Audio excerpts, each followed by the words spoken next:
Legit Cool Podcast.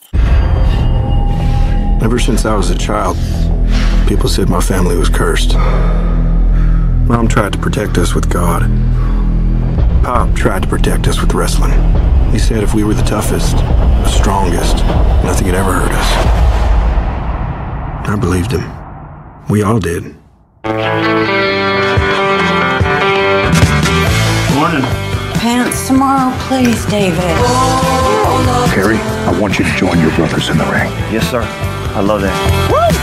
Now, we all know Carrie's my favorite, then Kev, then David, then Mike. But the rankings can always change.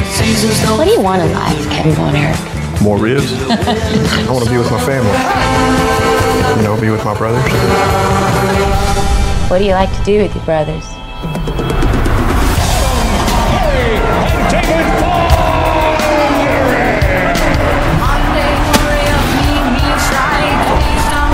Together, we can do anything.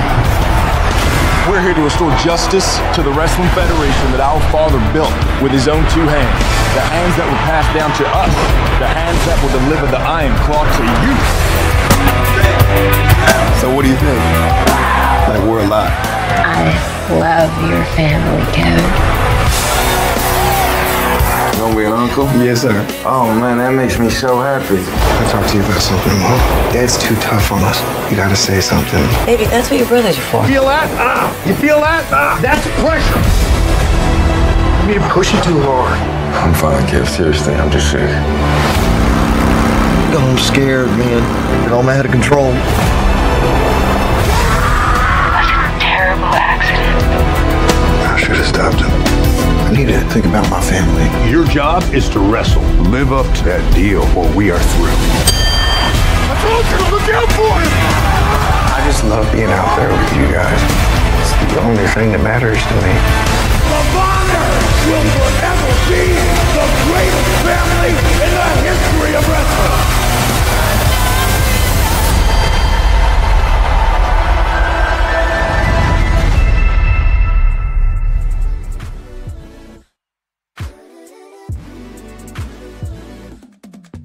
The true story of the inseparable Von Erich brothers who make history in the intensely competitive world of professional wrestling in the early 1980s.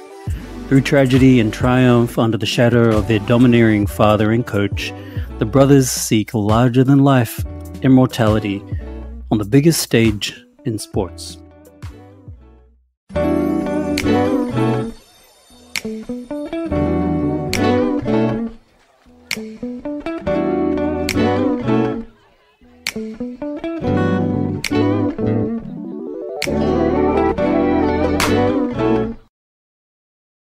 Welcome to Legit Cool Podcast, the ultimate destination for movie enthusiasts and pop culture experts. We dive deep into the world of cinema and embark on an exciting journey through the latest blockbusters, hidden gems, and timeless classics. I'm joined by the one and only self-proclaimed steak expert, Tony Oak. I claim that. I don't claim a lot. I claim that. Steak expert. I want that title. I'll give you that. You don't claim a lot of stuff, but if there is one thing that you do claim just by vicariously through social media, it's steaks. So it's always some sort of cow, right? But they actually look so good, though. I think there's probably only one.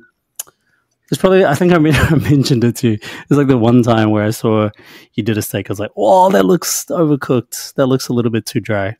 And I think you were kind of like, "Oh yeah."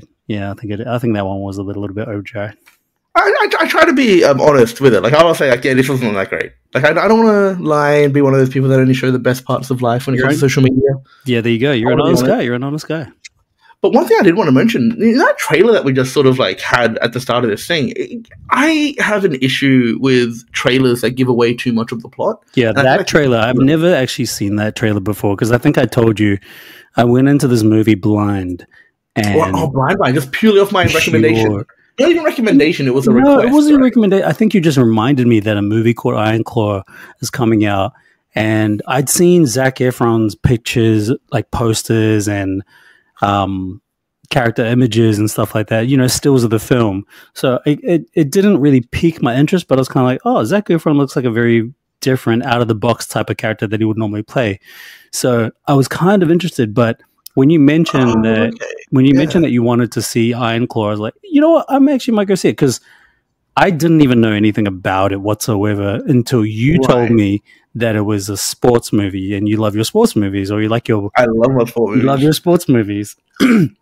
And so, yeah, you kind of gently encouraged me to go see it. Well, I don't even know if you did that, but I think you just reminded me that it could be a movie to go see, and I think it's a movie that we should probably talk about in the podcast. Well, that's the thing. I said, can we do this for the podcast? And I feel like you are not the kind of person to say no to a request like that. The only thing I say no to is we will not review Pornhub movies. And even the one with plot? True. If the plot's pretty good, we should probably think about it. But you know what's actually kind of funny? This is the thing I was going to tell you before we started recording. So I was there at the cinema, right? And I was like, hey, can I get tickets to a movie? And he's like, the guy's like, which one? And I said, Iron Claw. And he's like, whoa, great choice. Wait, where did you go see it? I went to Hoyt's in Broadway. Oh, wow. And the guy at the ticket booth said that? Yeah, the ticket booth guy was like, great choice. And then he actually said, funnily enough, it's the only movie I'd recommend right now. And I probably shouldn't say that. That is surprising, man. That just reminds you of the old ages of going to the cinema, where you genuinely had movie enthusiasts, movie buffs, film buffs that worked at the cinema. And I feel like nowadays it's just young people looking for some cash.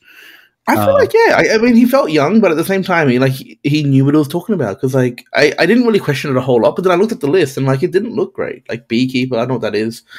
That's the new Jason Stratham movie. I probably should like that. I don't know. He's hit and miss for me. Is that a pun? Hit and miss? No, what do you mean? Oh, because he's an action star, or maybe that was a useless example.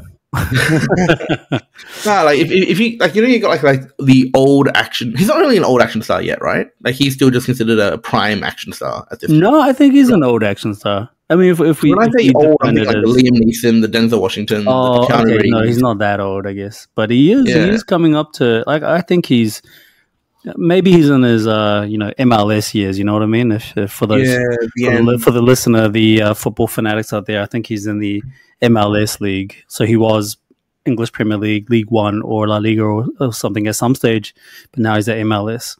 Whereas Liam Neeson and Denzel Washington, they're probably A-League now. But their stuff is good. You know what I mean? Their stuff is good, yeah. With the caveat of their stuff is still good. They're doing like the Messi style, like you're in a crappy league in the middle of nowhere and you're still winning titles. Like, you're still getting Ballon d'Ors and shit. Yeah, you're still cleaning up the streets. Just out of old respect. Yeah, that's right. So today we are reviewing and recapping Iron Claw, which technically came out in 2023, but for us sad Australians over here, or people that live in Australia and New Zealand, this movie came out recently, as in a couple of weeks ago. I believe it came out on the 11th of January 2024. So it's a fairly new movie for us. It is you could say that this is a film debut, if you define a film debut as a big film, for this director and writer, Sean Durkin. Never heard of him before, never seen any of his other films. But he's a three-hit combo. This is technically a legacy series then. It's technically the start of a legacy series. He's a three-hit combo, director, writer, and producer. So kudos for him for pulling off such a movie like this. This movie had a pretty mild budget considering most Hollywood films. Well, this is technically not a Hollywood film. This was a movie that's produced by A24 Films, which is kind of... I love A24, by the way. I only know of them because of Beef. Oh, okay, yeah, sure. And I loved Beef, so I love this. Actually, no, and they did Everything Everywhere, didn't they? I think so, yeah. I know they've done a couple of Michelle Yeoh's movies.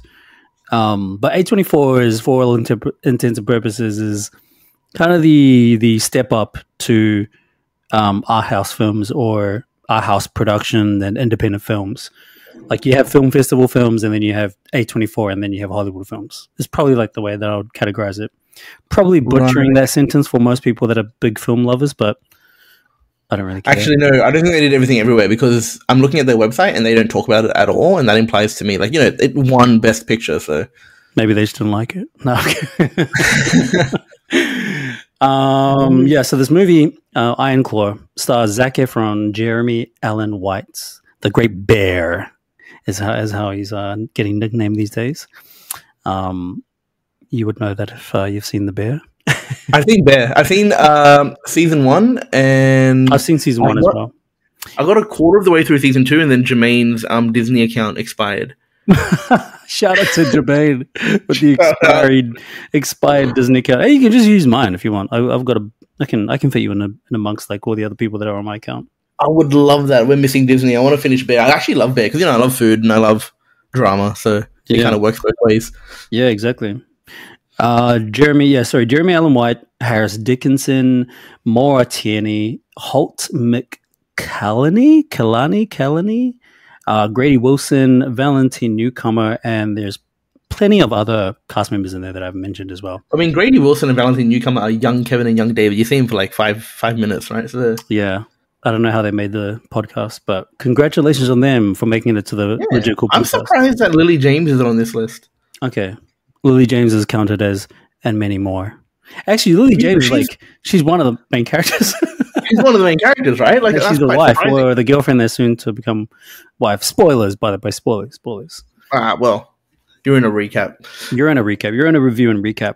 So, this movie has a runtime of 2 hours and 12 minutes with a budget of $15.9 million. Currently sitting at a box office intake of $31.8 million. I don't think it's doing too bad, considering it came out 11th of Jan for us, but 22nd of December for North America. To be fair, I was a bit disappointed when I saw this number on your stats here, but I realized, you know, it's a depressing drama about professional wrestling. Like, it's a pretty niche audience. It's a niche audience. I don't expect it to do crazy numbers. I think these numbers are okay for it for now, at least. It would be nice to see this movie do at least, say, 50 million before it's by the time it gets to the end of its run. But I'm not too surprised by these numbers. That's fair. Yeah. As long as it gets some award season love, I'll be pretty happy. Well, it's missed out on the Oscar season. Yes, that means next year, right? Yeah, but the danger about having films that just miss out on the Oscar season usually gets forgotten by the time it gets to Oscar season in the following year. That sucks. Yeah, it's in sort of dangerous territory at the moment for recognition. With a Rotten Tomatoes score of 88% by critics and 94% by audience members. Tony Oak, how do you feel about these ratings? Before we get into your first impressions. Yeah, I mean, I think it's fair. Like, I've always got issues with Rotten Tomatoes. I feel like it doesn't surprise me that it's quite high. I think it's a really good film. I really liked it a lot. What does it mean when the audience likes it more than the critics do? That seems odd to me, right? Especially if it feels kind of art house. It means that normal people like it more than not so normal people. It seems odd. Like, for a Marvel film, I expect that, but for like a pretty depressing, character-driven drama, I'm quite surprised to hear that. I thought it would be like resonating more with the critics, if anything. Yeah, I get what you're saying. I think, I'm not too surprised by it because this movie, it's warm. I think it's warm overall. The tone it's melodramatic. It's very depressing. The situation that the family is in is very depressing. But I think it's a warm-hearted film because it's about something very central and valuable to most people that resonate with these types of values and families. Right. You know what I mean? So I don't think it's too surprising in that respect. And the people that are recommending it are probably the types of people that resonate with those family values. Right. So in hindsight, actually, as you're talking, I kind of realized, like, because I feel like as a dramatic sort of sad film, it's quite light touch in how it handles all those kind of things.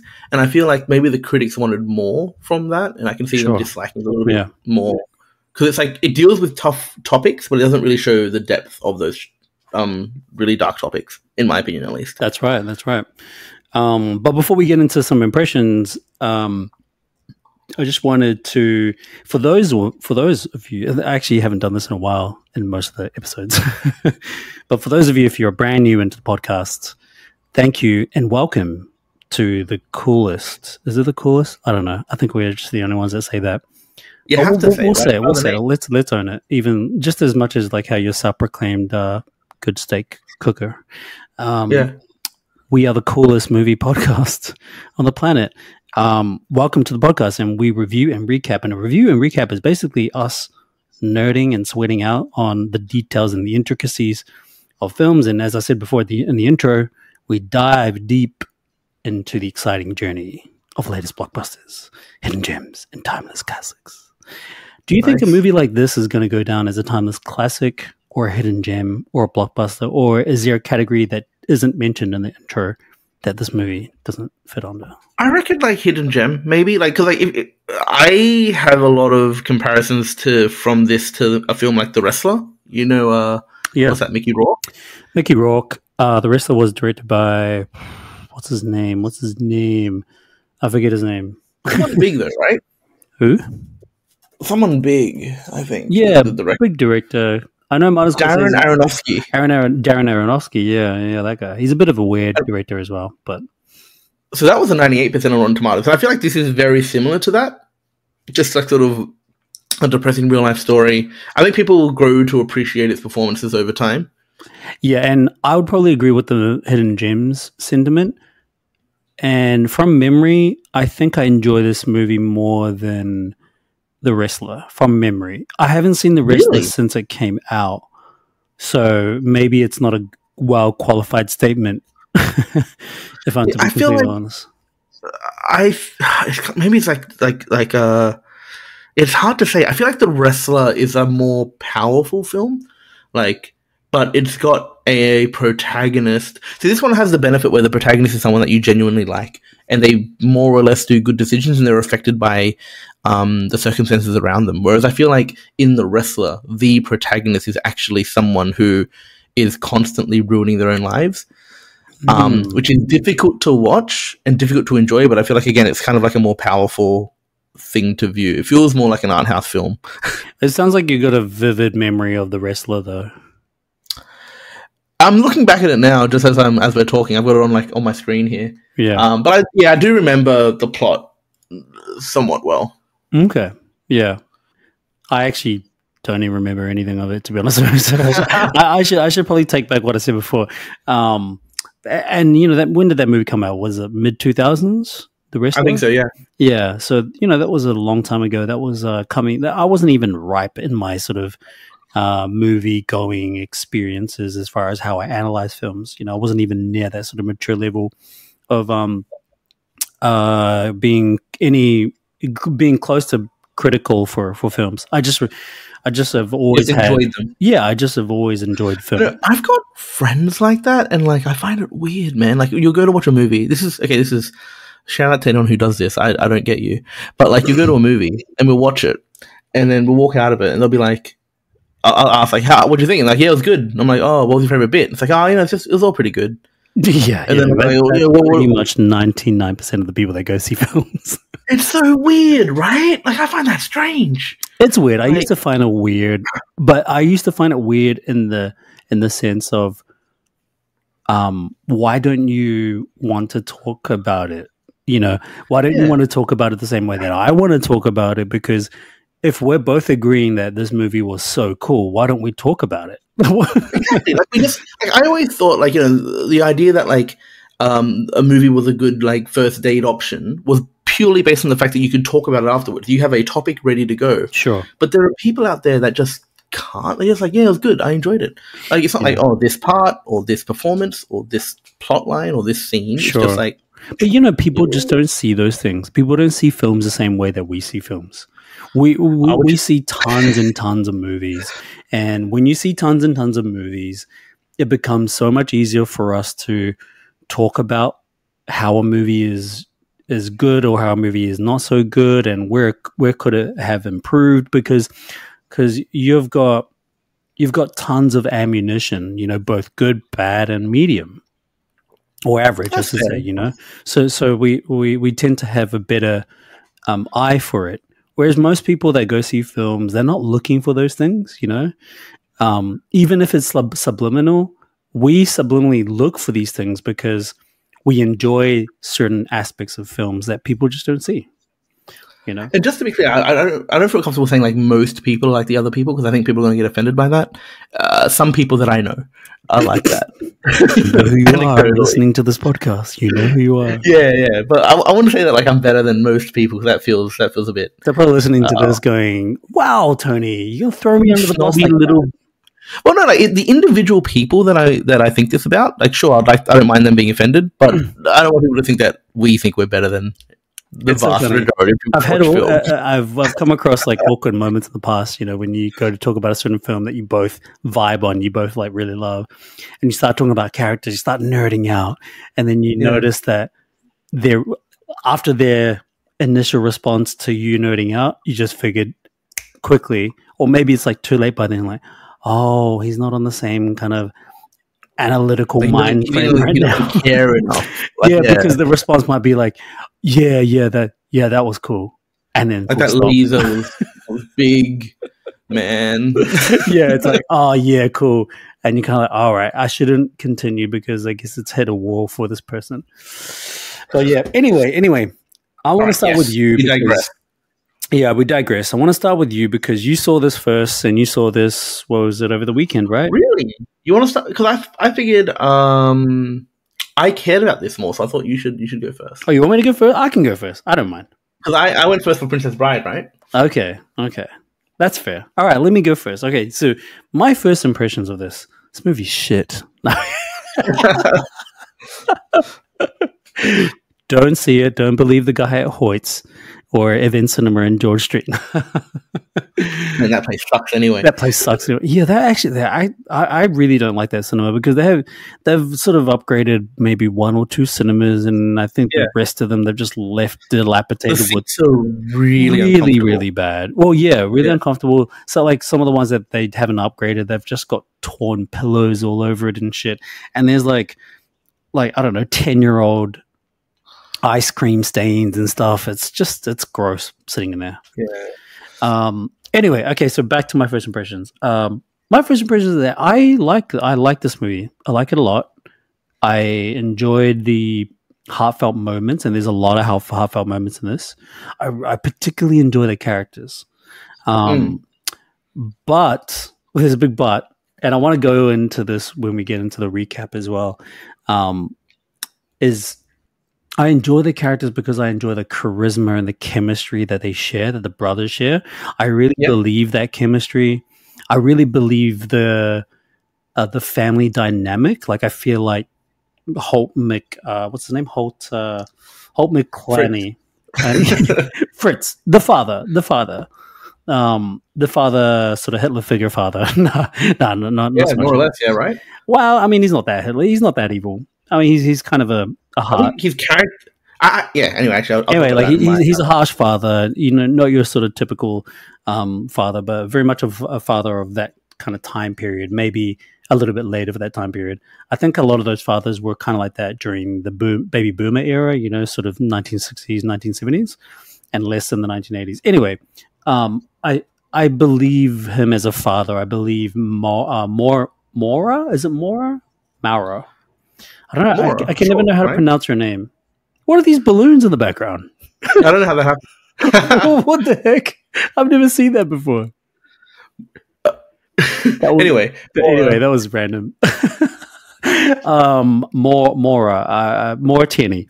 She's a great actor, and I love her skill and her her tenacity to take on roles such as like. These are very much sort of almost method acting roles. I really believe her as a mother, and I love the family. What? As a bad mother?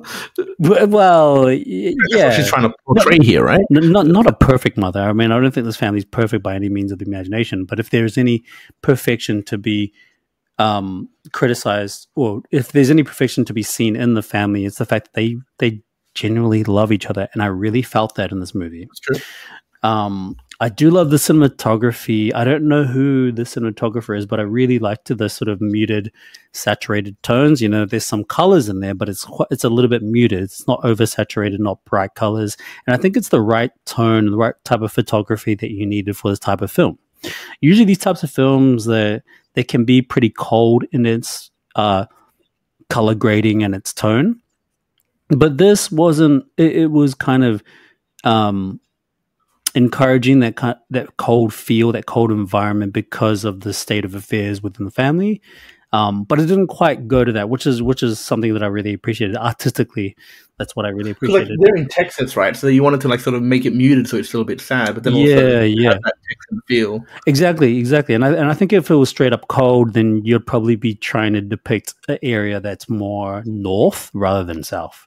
You know, something that's like more Detroit or something, or something a bit more depressing. Yeah, that's what you're saying. But I like how there's that sort of juxtaposition of being in somewhere in a state that's always hot, sunny, big smiles, and sort of that nice, happy feeling, but it's juxtaposed with the issue that the family was going through, right?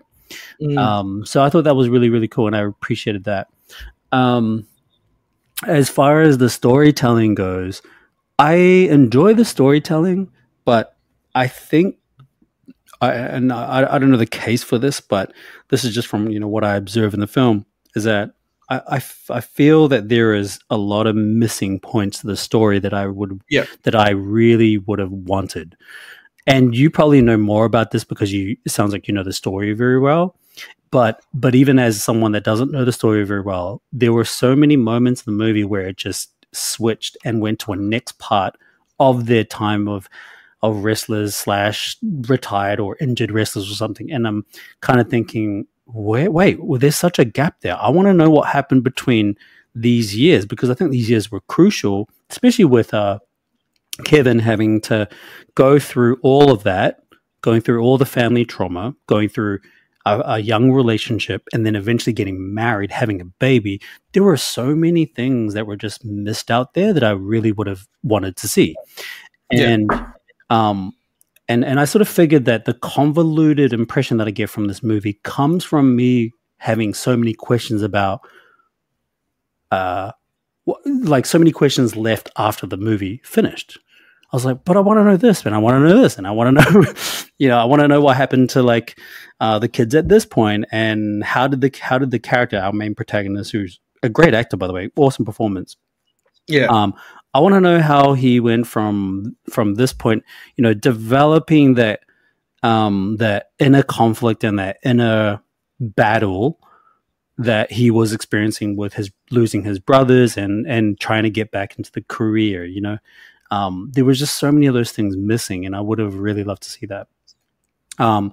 And given the runtime, the interesting thing is that the runtime, the movie feels long, and I think it's a similar situation to another film. Oh, the previous movie that we reviewed and recapped, I did this with Rick, who's guesting on the podcast. The second time on the podcast we did Rise of the Planet of the Apes. I think Rise of the Planet of the Apes, it suffers the same thing, where they cram so many plots and subplots in a story, but they don't evolve them, or they don't develop, or they don't take time to develop them. And I feel like Iron Claw suffers a little bit of the same thing, not to the extent of Rise of the Planet of the Apes, but it's introducing a lot of stuff, and it's going through a substantial amount of time to a point where I kind of lose track of where we are in the timeline. I'm sort of disorientated from where we are at his point of career, like how old is he? And you can kind of get visual cues from how old the kids are, but then even then there's a lot of questions. Well, there's a massive jump with the kids, right? Where like they're a baby, he comes back home, and then they're like 8, and there's 2 of them. There's 2, right? I'm like, wait, where did the second one come from? Yeah, and he looks the same. Same, yeah. The only thing is, the dad says, "Oh, you're 40 now," and it's like, "Oh, okay, I guess he's 40 now," because he looks the same. Yeah, that's right. And so there's times where the movie, or I should say Sean Durkin, allows for certain subtle, sometimes ambiguous visual cues to denote a certain time in the period, or sometimes obvious points like using exposition dialogue to be able to indicate that. And then I'll say one more issue that I have with the film is that as much as I love the characters, I feel like these characters have so much depth to those characters that I would have loved to explore more of that, because I can believe that these guys are type brothers just purely because I think their skill as acting was just great. So it's believable for them to have that chemistry as brothers. But show me like how these brothers are so tight, because we don't really see that. We just have to accept that we're on board with them being very, very tight. But there's no intricacies between and complexities that each of the characters have the inner conflict, because the biggest driver for the plot was the fact that Kevin has to deal with their brothers going through this family curse that is never really explored. It's kind of this weird omen ghost thing that you don't know. It's kind of like a faceless villain that comes and goes and you don't know why, and they never explore at all. And maybe this has got to do with the real life story, and maybe there's more theories around that kind of stuff, but it's hard when you do a film. There has to be a central focus to that, and I feel like the central focus that Sean is trying to do is trying to say this focus is purely on Zach's character and how he reacts to the family going through this curse. But the thing is, let's say the curse is the real antagonist to the film. It's the real villain, right? Sure. It's a very ambiguous, and there's never really a point where you have an opportunity to get reactions from audience members or fans, because these guys are super famous. And that's the other thing is, like, we don't really see the extent of how famous they are, because it's quite isolated to Texas. And they always talk like one scene. It's like right? one scene. Like and they always talk about how there's world championships, and I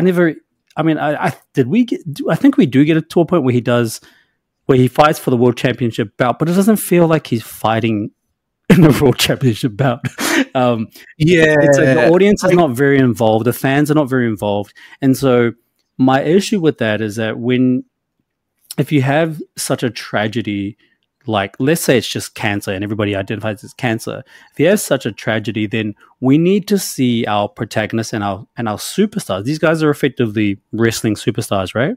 We need to see them on a super high, and that high has to be congruent or in alignment with how the world reacts to that, and fan testimonies. So we never see them so high that any downfalls that the family goes through doesn't feel like it's as bad as it should be. And the reason, and this kind of clicked to me when the movie finished, because I never felt the emotions that they're trying to portray here. I really wanted to feel what Kevin, like Zac Efron, was going through. I really wanted to feel what the mother was going through. I really wanted to feel what the brothers were going through. But it just, like, the emotion just never hit me. I was just kind of going, okay, I mean, it's sad. It's a sad story. Yeah. But I'm not feeling the emotion. And I think it's because we're missing those key centric points of inner conflict that the characters are going through, right? And how they're sort of represented on screen. So other than that, I still think it's an enjoyable movie. It's not a movie that you could watch all the time, because it's kind of a depressing topic. You can't watch it twice, I don't think. Like, it's a one-timer, right? Yeah, it's kind of like a one-time. I mean, I wouldn't mind seeing it again. If a friend of mine said, "Hey, I really want to go see Iron Claw. Would you want to go?" I'll be like, "Yeah, I'll go along." It's still got that kind of rewatchability, because there is some heart to it, and I think that heart is really resembled or reflected in Zac Efron's performance, because his performance is great. It's really, really cool, and he's really committed to the role. And that's my first impressions. Yeah, cool. I mean, you went into a lot of depth there. I think a lot of similar thoughts to you, actually. So I'll start with highlights. I'll move on to lowlights. Then I think, like, I really wanted to love this film a lot, and I would say that I actually do love it a lot, because I am, a fan of the industry, and I knew this story. And it's kind of funny, like, when you talk, I kind of realized that I took for granted a lot of my knowledge of just sort of how wrestling works, right? Like the fact that they just to sort of clear this up, I guess, like they would be celebrities in Texas, but that wouldn't be that big a deal. And so back in those days, there wasn't like one giant company where you got really rich. You had like 50 different companies for like little tiny towns, and each company kind of sucked. Right. So that was before the rise of the empire that we understood as WWF, right? Exactly, yeah. Right. Yeah, so that was before then. So they all had like little tiny pieces and they all ran like local shows. And then you'd have like the NWA, which was like on top of all that, and the champion would move around to all the different areas. And that guy would probably be rich, and finding him was a big deal. But you'd be doing it at those tiny stadiums, which is the one that they're at. That's why it looked like shit when he was like fighting for the world title. Yeah. But yeah, I guess like, so for me, highlights, yeah, I think much the same as you. Like, I think the performances are really great. Like, Zac Efron did a really good job. I felt like, honestly, they all did. I couldn't think of anyone doing a particularly like much better job than anyone else. The brotherhood, Yeah, the family. It's normally brotherhood, but yeah, let's go with brothership. Maybe that's what they say in, I don't know, in Zetland or wherever you are. Yeah. But like, I just enjoyed the performance. I enjoyed the story. I knew the story really well, so that kind of helped me because I knew it was going to happen. And I thought like it was just sort of directed well. Cinematography was quite good. I don't normally care about that stuff, but I do note that like one thing I did enjoy was the fact that, yeah, it's kind of like a warm sort of film to the point where it made it really obvious that like the place they're in is fine. What they're doing is fine. It's just like their internal circumstances that affect their lives, right? One thing I didn't really like, and I guess I'm not sure about this, if this is true or not, like, I don't know if the Von Erich curse existed to them at the point in which Kevin talks about it. So, like, and this could be my misunderstanding of history, I probably need to look into this a little bit, but like, at the time when he talks about it the first time, they've lost one child to a random drowning, right? Yeah. Jack Jr. Okay, so I'm not the only one that's confused by that. Yeah. I feel like the Von Erich curse exists because they all, I mean, spoiler alert, like they all kind of die, right? Before that, there's no curse. The curse is the result of this film. They talk about how the family has been cursed for a long time. I thought they were just referring to grandfathers or something. No, I don't think so. You don't have any knowledge of that. I feel like the curse exists because of the film, like because of the events in the film. Not like, oh yeah, we're cursed. We lost one child once. Do you reckon maybe it's like some scripting issues there? Yeah, because like make a mistake. There's this part in the film where he talks about it to the girlfriend, and she's like, "I don't care." And then there's the part later on where he's like, "I don't want to give it to you. I don't want to be near your house." Now, that point, if he comes up with the curse at that point, that makes so much storyline sense, right? Because he's lost 3 brothers at this point. Mm-hmm. That's huge. But the first time I mentioned it, I'm like, are you being dramatic that you say you've got a curse because you've lost one? Because you lost like one brother or something? One guy. Yeah, I mean, I just went along with it because I just assumed, and I knew that the film didn't specify this, but I just assumed that it was a long-time family curse. Like, you just kind of accept it because he says it's a family curse. I'm like, all right, you just accept it. I could be wrong here. I want to look into this now. That's what made me want to look into that a little bit more, but I felt like the curse is what happens in this film. But in any case, one of the other things I had, like the main issue I had with this film was, like the runtime is long enough, but I felt like all of the emotional beats didn't have enough weight to them, similar to what you thought, because they didn't have the right context. Like, I don't really remember what they spent their time on, but you've got like David dying. You hear about it as just a conversation. You, when Mikey dies, you just kind of like see the pills and then you see them wake up and be sad. When the car accident, the bike accident happens, like you just kind of, that's a fun little twist, but like, you just don't really see the cause and effect of things. Like it felt like they're just kind of like moving from set piece to set piece, almost like it's like a documentary, but without any of the information. Like this, the fact that they missed all that stuff out made me think maybe this deserved to be a TV show. Yeah, well, like, I mean, that's why it seems a little odd. That's why, you know what I said before, I have a bit of an issue with this like phantom that keeps killing them. Because I'm not sure. It just kind of happens, right? Yeah, like you don't know when it's going to happen. You don't have any anticipation of it happening. It just happens at random, and Yeah. sometimes that issue can pull the story down so much that you kind of wonder, wait, should the characters be like should have we should have we known um I feel like we should have known more about the characters before they killed him off that way. Like, And I guess it would be okay if they had some like cancer, because we understand how cancer works and operates. But these are just like phantom random deaths. but that's the thing. Like, there are definitely, like, if you actually read into it, there's so many reasons why these things happen. Like, it's a combination mainly of the father's lack of care and the father's push to be the best, in combination with like just the wrestling business being a really sort of unforgiving business. But like, when you're showing a movie about a bunch of people killing themselves, isn't knowing why and what circumstances drove them to it the most interesting part about that story? Yeah, not the suicide itself. Yeah, like, I mean, the suicide itself, I think they do need to show, and I think they shied away from that. Like, I don't want to see a guy get like his head blown off or whatever, but like, I did feel like they shied away from a lot of the visceral elements of what this story needed. Yeah.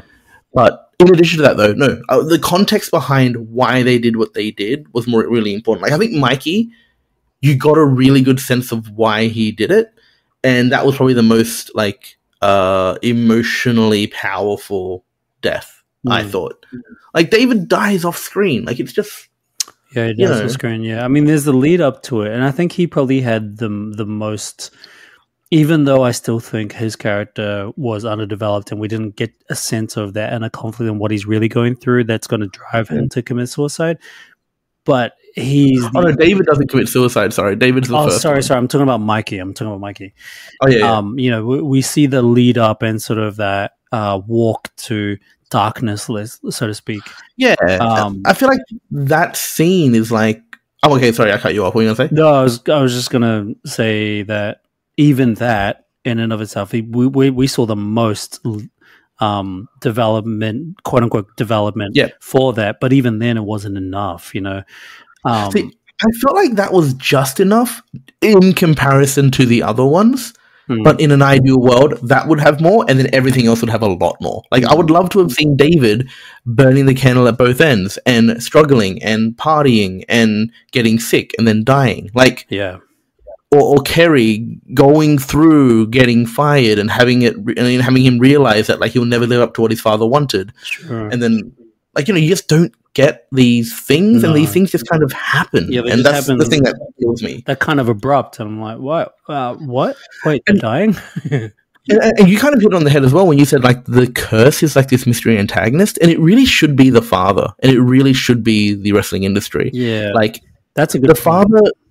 Yeah. Like, I think that he really shied away from painting the father in a negative light. Like, he's hard and he's unemotional, but he also seems loving.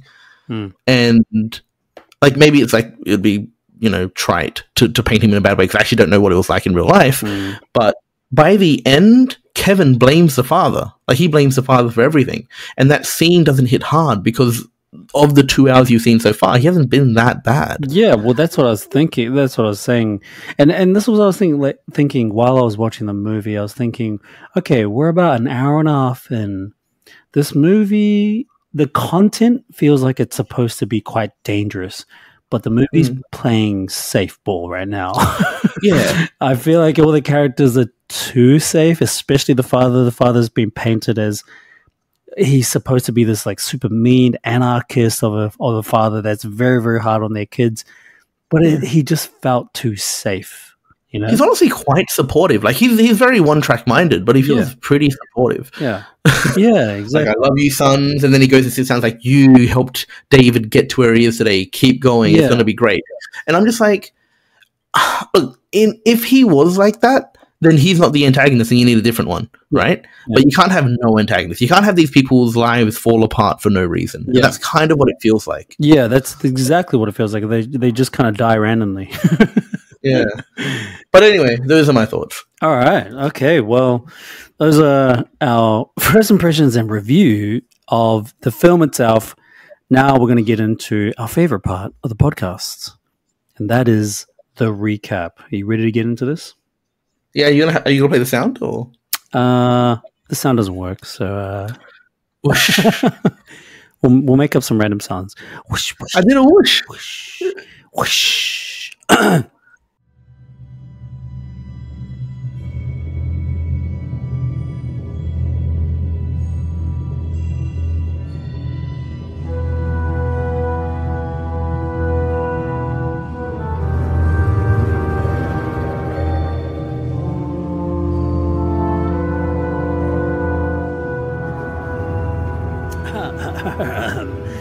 Okay, so the film opens during a wrestling match where Jack Atkinson, better known by his stage name Fritz von Erich, played by Holt McClany, uses his signature Iron Claw, move on his opponent's face. He later meets with his wife Doris Mora and sons Kevin and David. Doris is displeased with Fritz using more money than they needed to spend on a flashy new car. Fritz promises to only provide the best for his family. Okay, this opening scene, right? Yeah. The way it opens up, the black and white, really strong close-ups with Holt's character. I thought this was such a cool opening. And I thought it was a cool opening. I actually thought this movie was going to be like this. Oh, okay. But it black and never white. was. Yeah, I see The what you're saying. I movie mean, like, doesn't there's a turn lot of action sequence though, so I'm not sure what you mean. Well, when you say like this, I what are you think talking the about? way it's framed, it's supposed to, or this is what I got from this opening scene. It's supposed to make these guys larger than life superstars, right? There's this massive spotlight that's just artistically put in there through post, and you see a very small portion of the audience. And I think it's supposed to convey this message that these guys can be superstars through this tiny medium, or maybe in our modern day sensibilities think that it's a tiny medium for that time, but really it was on the rise to become this really cool sport in America. And I think this scene was trying to portray these larger than life superstar characters, that they are superstars. And so I thought it was going to get into that world, and we're going to see a journey of these guys go from 0 to 100. This is why you thought it was going to be a Creed film. That's why I thought it was going to be a Creed. Well, yeah, that, and also because you told me it was like a wrestling movie, so I thought it was going to be.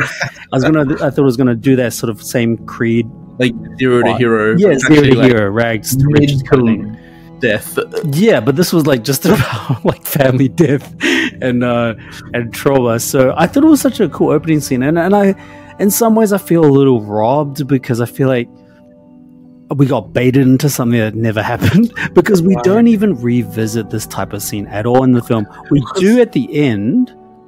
I think it's at the end. Do we? Yeah, when Kevin Zac Efron has this moment. Do we even? I can't remember. I feel like We have a fight with Ric Flair and ruins it. And then he ruins it. Yeah, sorry. That is the last fight that he does, right? Yeah, I think so. Yeah. So, okay, so I guess we don't revisit it. So it's kind of odd that it would start that way, and I guess it's trying to do its job of painting a picture of the dad and where he was, and so that's one of the things I didn't like about this. I would kind of, again, this is just for more context. Like, there's a scene later in the film where he says, they tried to keep, like, I got really close a few times, but they always try and keep me down. They were screwing me over. They don't like our family, but our family's going to get this title. Like that. Here's a bit of a speech. Yeah. I would have loved to have seen some flashbacks similar to this of him actually getting screwed over. I was just about to say, you know what would have been good? If they showed us. Yeah, right? Like, if they were going to lean into him being the antagonist, like, this would be, I'm imagining this film differently now. Like, he is a much more vicious, a much more one-track minded guy in the movie. Like, the script changes to match that. And then they show him actually, like, working hard, sacrificing, going through, like, financial ruin in order to try and get this title shot. And he just never gets it because people don't like him for some reason.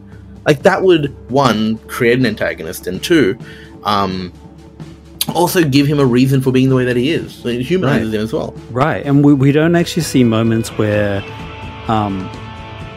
where people actually dislike him and have reasons to dislike him. We just have to accept that he's not a likable person just because of like at church, they love him, right? Like they're always shaking his hand and walking in happily. Yeah, so it's a little odd. It's like the character has been written in almost a very schizophrenic way, where Sean is trying to say that he is a bad guy because of the way he says certain things to his kids or the way he treats his kids.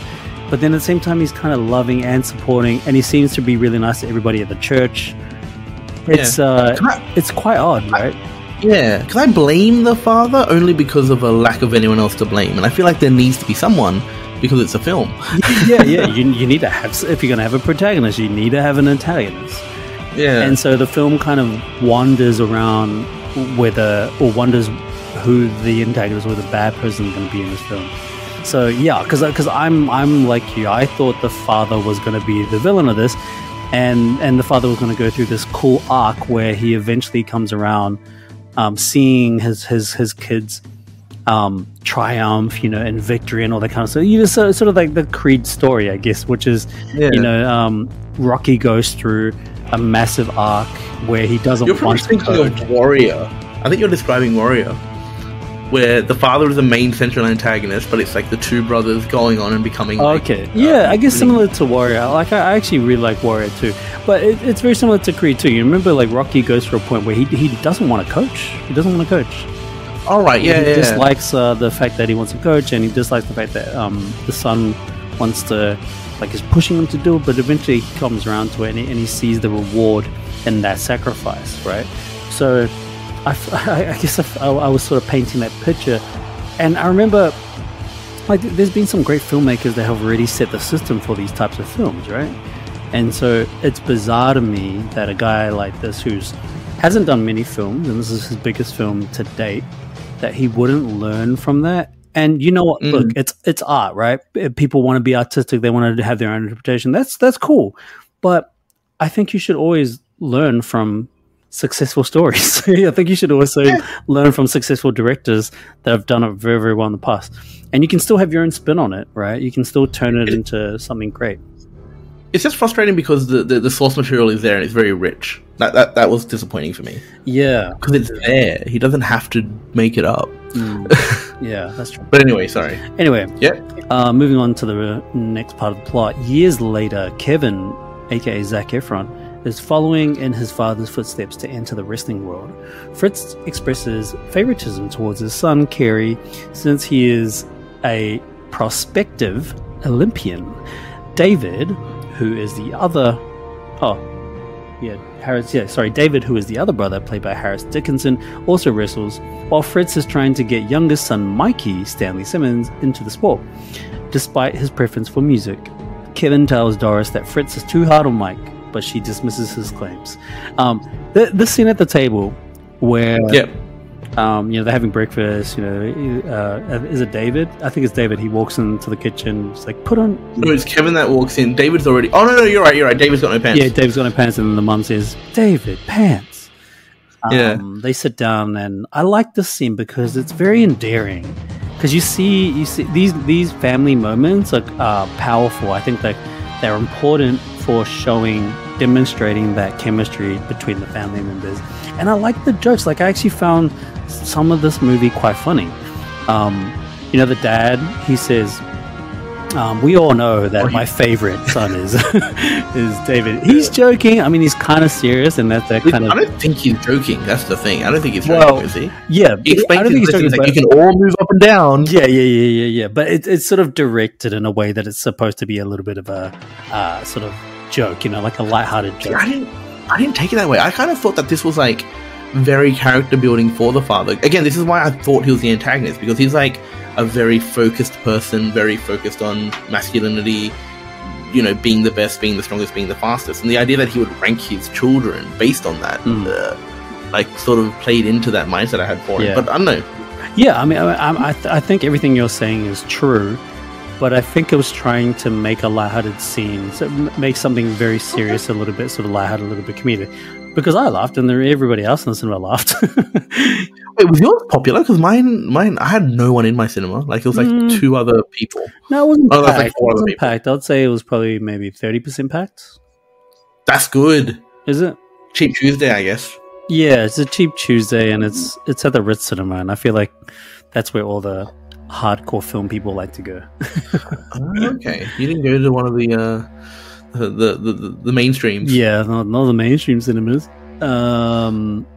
Moving on, Kevin and Wait, one thing I didn't like about this scene, sorry, Yeah, go ahead. I'll go back a little bit, is when Kevin talks to his mother about, like, oh, the dad is too hard on Mike, Yeah. we've got to do something about it. I think this really set the tone for the film, because Kevin is the one with probably the most, which is weirdly enough, the most emotional sort of, EQ? What's the Q? Quotient? yeah, EQ.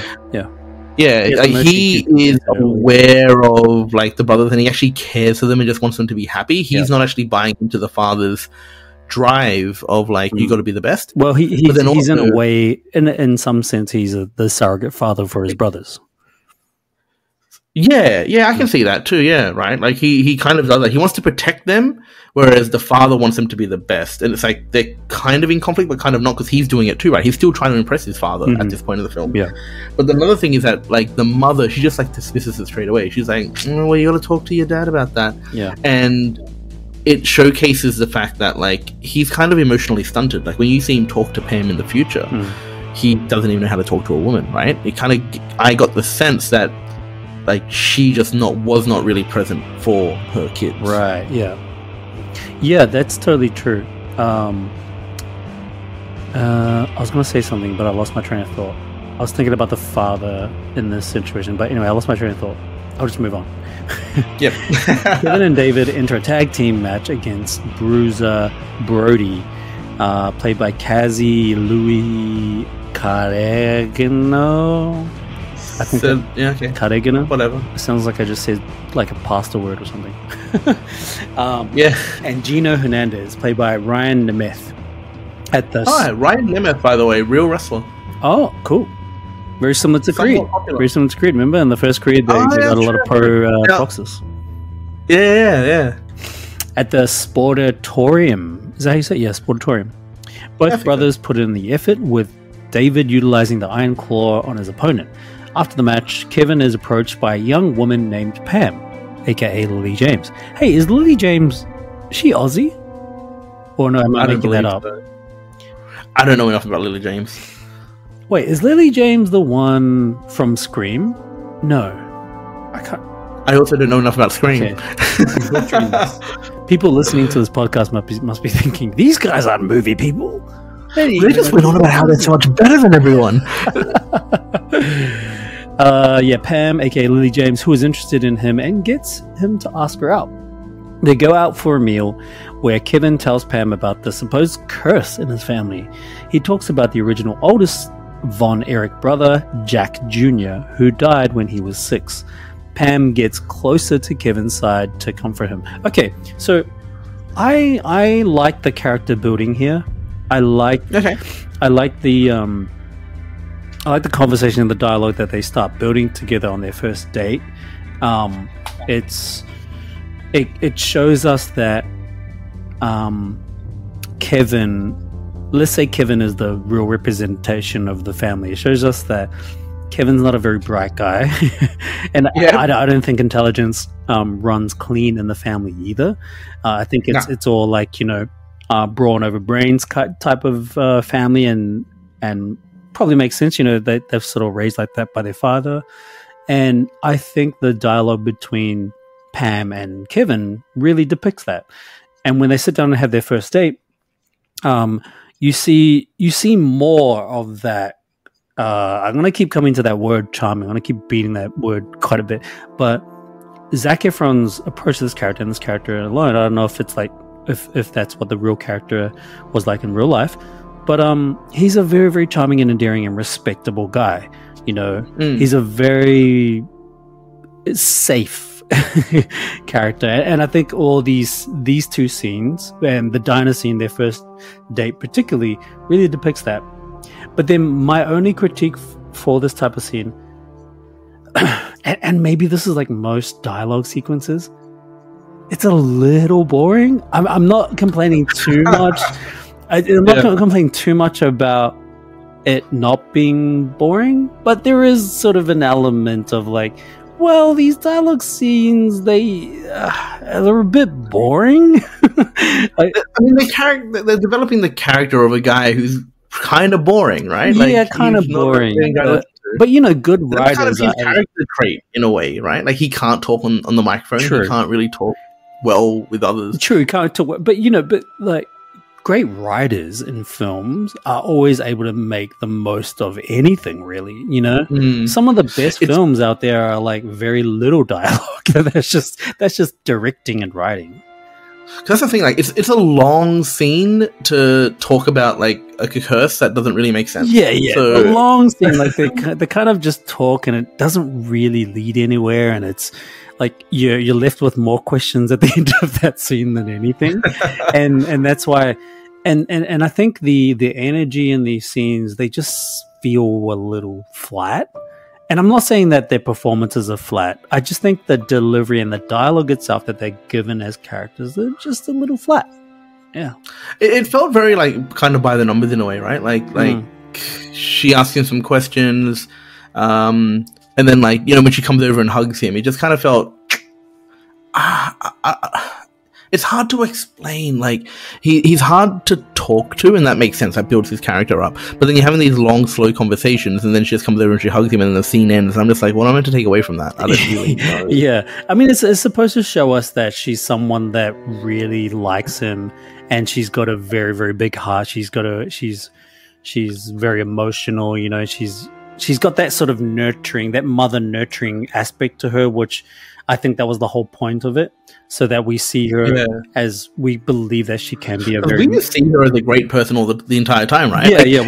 We don't see any bumps with her. She's like sort of a perfect character, a very, very safe and perfect person the entire. Like, it wouldn't shock me if the executive producer of this was Kevin Von Erich, and he's like, "Don't say a bad thing about my wife." Yeah, don't say a bad word about my wife, because she's still alive, right? Yeah, she's. Like, the whole family's still alive. They're not that old, I don't think. They're like 60 or something. Yeah, that's right. There's a whole picture of them at the end.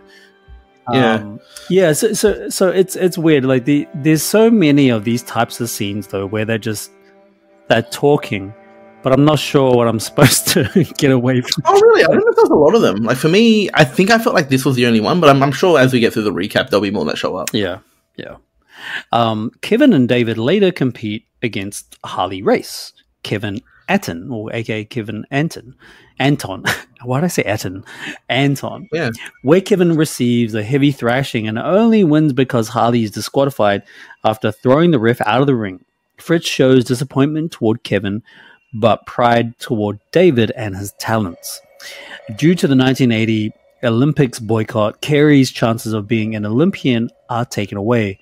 Fritz tries to encourage him to compete in the ring alongside Kevin and David. Later, the brothers get ready to go out for one of Mike's music gigs. They sneak out, by the way, with help from Pam on sneaking them out. Oh yeah, just so that their parents don't know where they are going. Okay, hey, so first, do you know, because you know the backstory of this, what was the whole boycott for? I can't remember. Was that the Cold War era? That's not the Cold War era, is it? Yeah, I don't think that's wrestling specific. I feel like that. Yeah, I think that was like a Rush. That was the Olympic Russian Games. Oh, and so Russian Games. It was hosted. Yeah, it was hosted by the Russians. Yeah, so that was during the Soviet. Funnily enough, Kerry was already a wrestler before he didn't get to go to the Olympics. Oh, so why do you think... For storyline reasons, they made it sound like he missed out his chance, and so he became a wrestler. And I actually prefer that as a storyline. Oh. But in real life, he had already been like... He'd already been a wrestler during that boycott.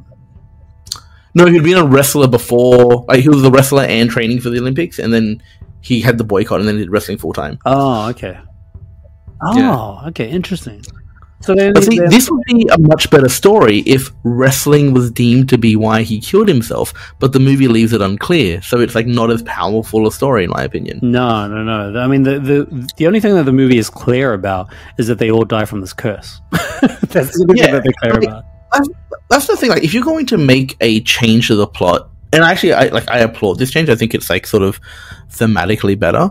The idea that like he had his potential future ripped away from him by chance, not his fault, and then he went into this future, and that caused him to kill himself. Yeah, that makes sense. It would be much. Yeah, but it'd be much cooler if like that choice is shown to be very important to whether he lives or dies, because like that, the fact that he gets into wrestling isn't really shown to be why he dies. No, right? And I I mean, think they just tell us that that's the reason for it. He just dies. Yeah. Yeah. But anyway, sorry. And the other thing that I wanted to talk about was, and this is going back to reiterating that point that I made before, which is this movie is super safe. When they sneak out, they never get caught, and I thought the movie was gonna get to a point where okay, the parents find out, and then there's some consequences from the parents.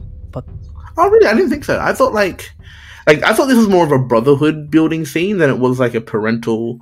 It can be both. It can be both. But the point I'm trying to make is that the movie's safe. it's a very, very it doesn't do much to sort of push those boundaries or even explore the very brutal side of the father. I was expecting the father to physically abuse the kids in the movie, but funnily enough, I wouldn't have liked that. Like, I want him to be more of a villain, but I want him to be more manipulative. I think, like, you can do both. You know. So like, action or physical violence from parent to a kid in and of itself is boring, right? That's not good storytelling. Yeah. But if the character has earned that spot, then that can create more of character building and development. Absolutely. And so I was kind of expecting that because like a guy like Holt, he's a big dude. He's got big presence, and they don't really utilize that much at all. I felt that like he actually has a fair amount of screen time, but he feels a bit like a ghost because he does so little. Yeah, like when he actually tells Kerry to become a wrestler, like it was showing a little bit of his selfishness. Like, you know what, your dream's gone. I want you to be a wrestler, and then he's like, "Yes, sir, I would love to." Right. But I just think they should have gone a lot more. I wouldn't say campy, but just over the top with it. Like, make the father really push it hard and make it sort of feel like Kerry, even though he wants to do it, he didn't have a choice. Yeah. Like, I would have loved that more. Just from a story. Could have done a lot more for the characters as well, you know. One thing I did like also I just want to touch is like that fight with Harley Race. Like, you get a sense of the brutality of professional wrestling and the fact that, like, even though it's fake, you know, they're getting hurt and they have to pretend it's like they have to keep going even if it hurts. Sure. I kind of like that. Yeah. But then there's this one thing that I didn't like about the film, which is they spend a lot of time on the fact that Kevin gets leapfrogged by David because David is better at talking. And I think they spend a lot of time on that, and they didn't need to because it's actually not that important a plot in the film. Yeah, it doesn't lead anywhere. No, like he's mad at him for like maybe a week, which in reality is like 3 minutes of film time, and then they just sort of like clear it up straight away. He has that moment where he gets mad at him, but it's very quick, and it's in the changing room, isn't it? Yeah, he doesn't even get mad at him. He just says, "I was mad at you, but you know I love you, brother." Yeah, like I said, it's a very safe film. Yeah, because like they spend like they show him being bad at talking, they show David being good at talking, they show him being good at talking quite a lot. Like there's this montage. Oh, we haven't gone through it yet, so let's just talk about that. No. Let's do it first in the recap. All right. Due to the by the early 80s. By the early 80s, the three brothers have made their names for themselves, defeating the fabulous Freebirds in a 6-man tag team competition. Later on, Kevin and Pam get married. During the reception, Kevin finds David vomiting into a toilet with a hint of blood showing. While David claims he is fine, Kevin tells him first that Pam is pregnant, which will make David an uncle, something he is excited for. Sometime after, David goes touring in Japan, but Kevin comes home one day to find Fritz alone, who tells him that David died from a ruptured intestine. The family mourns David at his funeral. It literally happens about as abrupt as that. Yeah, it's like I would have been happy to read that, and I'll see it on screen. No, I wish there was more. It was more, but it was an off-screen death, and it was a death that was preempted and sort of in that dialogue sequence inside the toilet, because you kind of even though for me, I don't know anything about this story, I almost expected it to happen because they'd been talking about this curse almost 3 or 4 times already up until this point. Yeah. So I was like, okay, are you just telling us that he's going to die? Maybe that's exactly what the director thought. Like, he's like, we've got to bring up the curse early so that we can get people to think about what's going to happen next. All right, well, I guess if that's the case, it worked on me. But then he died, and I was kind of thinking, well, that's a bit weird. Didn't know much about the character. I mean, he seemed like a cool dude. He seemed like a cool brother. But he's dead, so all right, do we just move on? That's literally what we did. Yeah, we died. Well, the father does, right? Yeah. That's one of the things, I guess. Like, there's these like little nuggets of scenes that shows the father being like this heartless bastard. They don't go deep enough with it, but when he's just like, all right, David's gone, but we can still bring the title to this family. Like, he just like moved on straight away. Yeah, which I think I'm okay with, because he is a guy that's depicted as someone that's driven to accomplish his goals. Oh no, totally. Like, from the character point of view, I loved that because, again, that gave me hints into him being the villain. I just wish they went further with it. Yeah, but then it also just assassinates no pun intended. It's not really a pun, but you know what I mean. It just assassinates the character building for his son and also for him too. So it's for him. Why is that? Well, I mean, sorry, not for him. I guess more just for the son, because we don't know much about the son, and maybe we could have learnt a little bit more by virtue of the father, but we don't get that. It's just the only exposure we have to the son is that he's good at speaking. And he was going to become a star, and he was still quite nice to Kevin. Like, that's kind of all we get out of him. And I'm thinking, you're having this story that's pretty much about 3 or 4 people dying. Why not make each of them as powerful as possible? Yeah, true. David was supposed to fight Ric Flair, played by Aaron Dean Eisenberg, for the World Championships title. Fritz does a coin toss to decide between Kevin and Kerry to take David's place, and the coin lands on Kerry. He takes on Flair and defeats him, winning the title, but it is clear he is facing an internal struggle. Is it? It's not. That's the thing that gets me too. Wait, what does the recap say that for? I don't even see that. He's just, he just sort of sits there and he's like, "Are you happy?" He's like, "Yeah, I'm so happy." Man, I what does he say? Like, I'm on such a high. I don't know how to like get over it. I need to go for a ride. Like, there is no indication right, he goes on his motorcycle at all. He takes on Flair and defeats him, winning the title. Blah blah blah. Kerry later goes out on a motorcycle ride and collides with a truck, which we don't see. It's obviously heavily implied. I have an issue with that. When he jumps on the motorcycle, and yes, it looks clear that he's trying to commit some kind of strange suicide, but doesn't really want to die because he's not quite ready yet. But he still wants to hurt himself. Wait, sorry. He wants a suicide? Well, no, maybe not suicide, but it looks like that particular scene where he's on the motorcycle and then we see the headlights. It looks deliberate and heavily implied that he's going to get into a car accident, whether it's in for sure. character or not. But it's just such a bizarre scene to do, though. Because the lead up to this is nothing, and it's.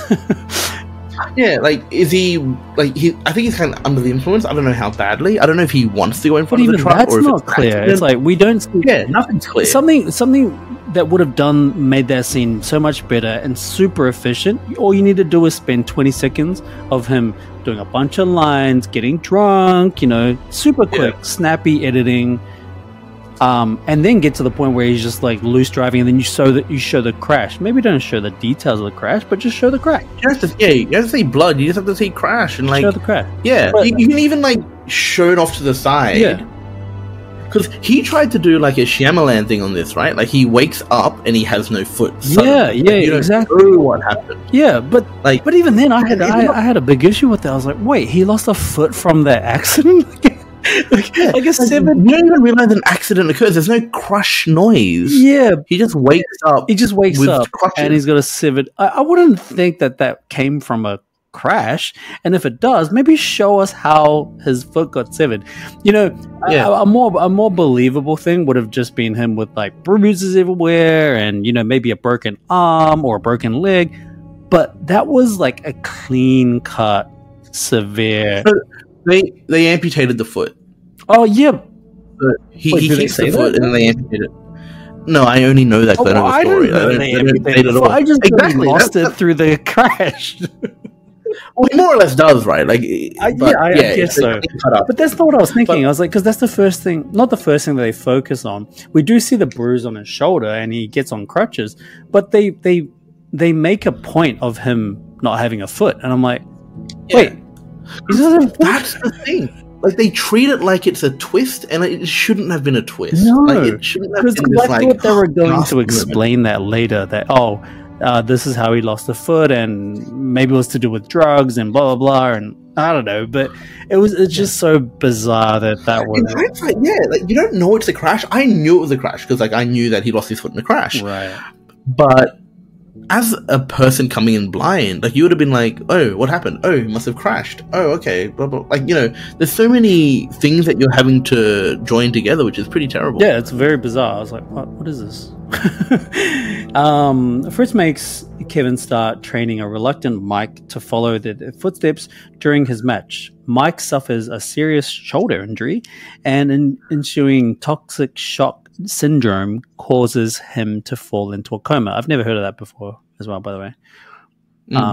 When Mike... 1970s. Okay. It's toxic syndrome. There you go. When Mike eventually wakes up, he has signs of brain damage. Kevin is convinced that the family curse is real, and he goes to have his newborn son's name legally changed to Atkinson. Was this clear for you in the film? It wasn't very clear for me. No. The fact that he said I wanted it to be Atkinson was clear to me, but I thought he was just born. Yeah, I didn't know his the name. reason was because he wanted to move away from the curse. Yeah, see, that part was a little bit clear because she's like, "Are you sure?" And he's like, "Yes, I'm sure." But I thought the baby was just born, and it was just like a routine, like, "What's his name?" question. Yeah, not like he's already a Von Erich and I'm changing it. Yeah, I never got Which is that. Also weird because when Mike dies, they say Mike Atkinson. Like, he's already got the new name or the old name, you know, the original name, whatever it is. Oh my god, that's interesting. That is weird. Fritz tells Mike to get himself back into the ring despite his injury. Mike is later seen writing a note and taking pills with a beer. His body is later found by his family. Okay, so this thing was really troublesome for me because, one, Fritz doesn't make Kevin start training a reluctant Mike. You just see Kevin training Mike, right? And I thought there was so much potential here because Michael says to his mother, like, I will never be David. And like, I was like, I'm scared that I'm not going to be able to replace David. And I wish they made a bigger deal about the fact that he was reluctant because in the film they don't really show that he's reluctant. He just kind of starts doing it. It felt bizarre. Yeah, it was out of nowhere. And I also think the guy that plays Mike doesn't do a very good job. He was a good actor in the movie, but he didn't do a very good job at being a half brain damaged guy. I thought he was alright. I didn't believe it. I bought that. I was like, are you supposed to have brain damage or something? Like, what's going on here? I didn't quite believe that. To me, I bought that. Like, I felt like the Mike storyline was probably one of my favorite ones. Just from I think a it's sort of the best point of view. Yeah, I think it's the best developed character storyline and how like, the steps that he takes towards his eventual suicide. But so, when you're saying that, like, he's having the press conference, he's not doing a good job at appearing brain damaged. I felt like he did a great job. Like, he got the face right. Maybe, I think the press conference was fine. I think it's the first time that we see him on the kitchen table. Maybe I think it's the first time we. Yeah, it's after the press conference. Oh, it's after. What's the first time we see him with brain damage? Press conference is the first time you see him since the coma, and it's the first time you get a sense that he's brain damaged. Okay. And then, like, maybe it was that one where I didn't believe it that much. I was like, in the dining table, he's like better. Okay. Yeah. I mean, I didn't have too much of a problem with it. I was just kind of, it was the first thing that jumped on my mind. I was like, is he supposed to have brain damage? Really? You didn't? Okay, no, I didn't get that at all. Like, straight away, I was like, oh man, this guy looks like he's brain damaged. Oh, okay. Because, he's a fairly quiet character anyway. He's a fairly quiet and... I felt like his face showed it well, though. Like, he's kind of like looking into... He's got that sort of like 1,000-yard stare. Like a lazy side of the face type thing? Yeah, like a lazy. I think I saw that a whole little face. bit. Yeah. Anyway, but one thing I wish is that, like, one, they don't show them fighting the body. I wish they did. Two, I wish they showed him get frustrated about the fact that he couldn't play guitar anymore. They show us that they found the body, you know, from a wide shot, and that was about it. Yeah, like I don't know if he hung himself or like. Well, you know, they find his body in the field. Killed. Remember, like they're walking in the field and they find his body there. But yeah, like we don't know if he hung himself or anything. Which I don't think he did, by the way. But like, I think he just overdosed, you know, from all those pills. Yeah, he overdosed. That was quite clear. Like, you know, we saw that scene just before that scene where they find him. He's overdosing and he's drinking beer to overdose. But again, it's like these deaths. We don't know what kind of mental trauma that they're really going through. It's that inner conflict that I was saying before, is that we don't explore it enough to think that, oh, this guy's going to commit suicide. Yeah, like I feel like he's the best because at least you get a sense of he used to be able to do something. You see him failing to play guitar, and then you see him kill himself. Yeah.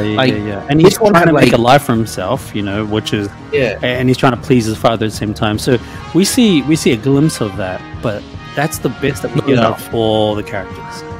It is like, it's the best that we get, and it's still probably not perfect. No. Cool. After Mike's death, Kevin starts to become distant from Pam and their son. He is put in a match against Flair for the championship title and nearly suffers a loss at Flair's hands. But Kevin overpowers him. However, he gets disqualified. When he does, the Iron Claw on Flair's face for too long, even after the ref ended the countdown. Kerry continues trying to wrestle, and this is something that happens off screen, right? Like Kerry goes on and becomes this like big wrestler. Well, they still have the training sequence, which I thought was like very visually difficult to. It was hard to watch because of that whole amputated leg. I was like, like his leg just. And I remember seeing it looked like the leg sort of bent a little bit. There might have been some visual effects. It does. Yeah, and I could relate to that because I have ACL injuries. Oh yeah. You got a few, right? Yeah, seeing the bones kind of do that, I was like, I totally know what that feels like. But that's sort of him going to the WWF, right? He goes to the WWF. Yeah, and then he goes off and becomes like a star there. Yeah. So, but all of that stuff happens off screen, and you don't really. Yeah. I thought that was jarring too. They show it to you by just showing the fact that he's on TV. He's on TV, and the family's watching. This was after the time skip where a second kid magically appears. Pretty much, yeah. And these are all these massive time jumps that are super jarring, and I'm like disorientated in where we are. Kerry tries to wrestle. Kerry continues to wrestle with Kevin attempting to help him. Fritz wants Kevin to take over the World Class Championship Wrestling Association. I don't even know if that's what it was called. That is, yeah, no, right. Even though he has another son that he is raising with Pam. This is the magical son that's appearing off screen. During Christmas, Kerry joins the family and gifts Fritz a new gun. But he starts to get belligerent when Fritz opts to put the gun away instead of firing it. Kevin tries to calm his brother down. Okay, and this is when it gets more bizarre. It's like this erratic behavior from Kerry to his father. We'd never seen any of this before. See, I liked that because like it's the only context you get at his mental state. Yes, like that's good for that point. I agree with that. But it's so abrupt. It's like he doesn't have this relationship with his father at all. So that's the thing. Like it feels like he's gone away, become a star, come back, and he's like just again. You don't. I feel like they you know when we always say like, you know, show don't tell, they're not even showing. They're like they don't even tell. They don't tell. They don't show. They just sort of do. You just have to fill in the blanks, and I was a bit frustrated about that. I was like, wait, why does he have this erratic behavior?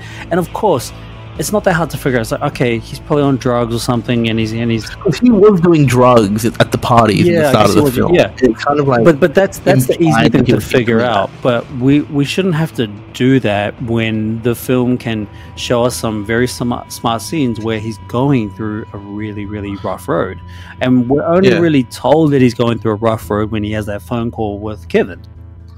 You know. Exactly. Yeah, and it's funny actually.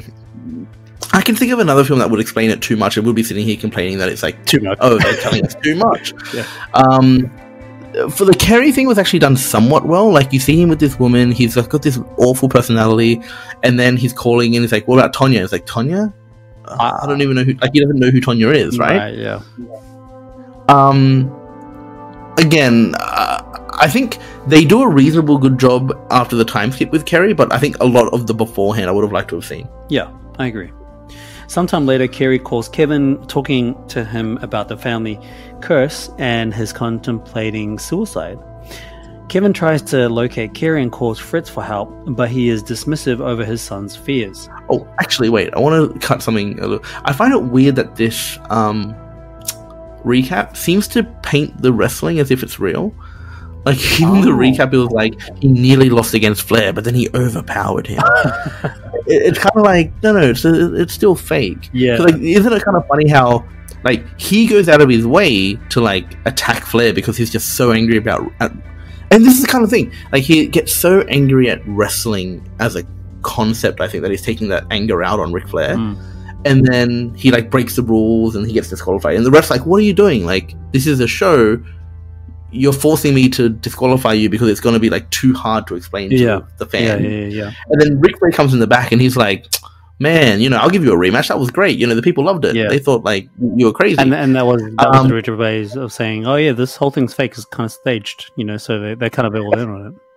It's funny because like, he lost it and was really angry. Like, the way I took it was that he's very angry at wrestling. But then Ric Flair's like, this is what you needed to show in order to make it. And he's like, I'm not really that kind of guy. That's kind of how I took it. Right. And then one last thing I want to talk about is there's a scene, I think, after Mikey's death where he just runs the ropes. Right. You know what I'm talking about? Like the way he's behind his back. That's sort of the opening scene of the trailer. Yeah. I really liked that scene for some reason. It just showed a lot of emotional depth for me. I think it's just because you're a wrestling fan, so. It's just kind of like it's a very like you just like there's an ASMR element to it, like you're hearing like the running, the hitting, and you sort of feel his anger towards this industry. And I don't know if I'm putting like words in his mouth, but I'm feeling like he slowly falls out of love of wrestling, right? And like that Ric Flair match is kind of his farewell to it in a way. Yeah. I do like that sort of run back and forth in the ring. It's a nice shot. It's a really, really nice shot. It's a cool shot, yeah. And it's probably trying to convey this idea that this is the way he copes with things in his mind, perhaps, like when he's going through a tough time. Like wrestling's all he knows, right? Wrestling's all he knows, so he's trying to process it by thinking about him in a ring. And he's just throwing himself on the ground, like he could be punishing himself. Yeah. Like, who knows? So it's kind of cool. Anyway, sometime later, Kerry calls Kevin, talking to him about Kevin goes to the family's old house, and the next morning, where he hears a gunshot, he runs over to the tree and finds that Kerry has shot himself in the chest. There was a phone call coming through. Oh, yeah, nice. Kevin goes... where am I? As he frantically tries to help his brother, Fritz arrives and Kevin attacks him in a rage, blaming him for what happened to his brothers. Kevin carries Kerry's body into the living room. Struggling with the cave. Yeah. So this is the scene that we spoke about before, like during your impression and the review. It's bizarre that he would behave and react like that to his father, and then his father doesn't even try and put up a fight, See, I was okay with that. Like, I felt like the father actually felt some guilt, perhaps, and I thought that would have been a powerful moment in the film had the father been portrayed differently throughout the film. Yeah. And I think it goes back to that thing that we're trying to say about the father being the antagonist, or we're trying to rewrite the character, essentially, is that he should be a lot more brutal than this. And he's a very loud character. He says a lot of loud and somewhat demeaning things, but it seems too safe to be true. I definitely think like I would like to say more, but from what we do see, like we see that this man is focused only on one thing. He doesn't care about the health and the lives and the love of the brothers. He only cares about their ability to achieve his goals. Yeah. And so I definitely think that like he shows enough to get us kind of 80% of the way there. I would have loved to have gotten 100% of the way there. Right. And when I say there, I mean the father being seen as the villain. Like, this is sort of that moment where Kevin kind of breaks away from trying to impress his father, trying to do what the father wants, right? Right. Like, up until now, that's what everyone's been trying to do, and that's what's led everyone down this path. Yeah. And again, it would have just been more powerful had the father been more of a prick before that. Yeah. Because it would have been more, and then that could have been a much more hustle and bustle scene between the two characters. Lots of friction, and there's no real built up friction between the two characters either. So it seems a little out of place for Kevin's character. And I know we got a little bit just before, but that was all crammed just before the scene. That tight friction between him and his father. But up until that point, he'd had so much respect and time for his father. Like, you're getting these nuggets where, like, he calls his father, and is like, I'm worried about Kerry, keep an eye out for him, and it's like, sort this out between yourselves. And, like, he just, like, hangs up. Like, he doesn't care. Yeah. Right? And, like, these were the moments that made me, like, even though I'm saying I've asked for more, that was kind of enough to make me go towards this direction, which I'm happy for. Okay. Kerry is shown arriving in the afterlife on a boat, where he finds Mike with his guitar and David with his championship bouts. The three also meet Jack Jr. for the first time and acknowledge him as their big brother. Okay. The scene was completely uncalled for. Really? I enjoyed this scene. Well, okay. I imagined it was Kevin imagining this rather than the actual afterlife. Sure. I can accept that, and I'm okay with it. I'm okay with the scene itself. The scene it's everything that we'd seen in the whole movie. It's light, it's endearing, it's charming, it's heartwarming for these characters, and it makes sense for the characters to behave that way.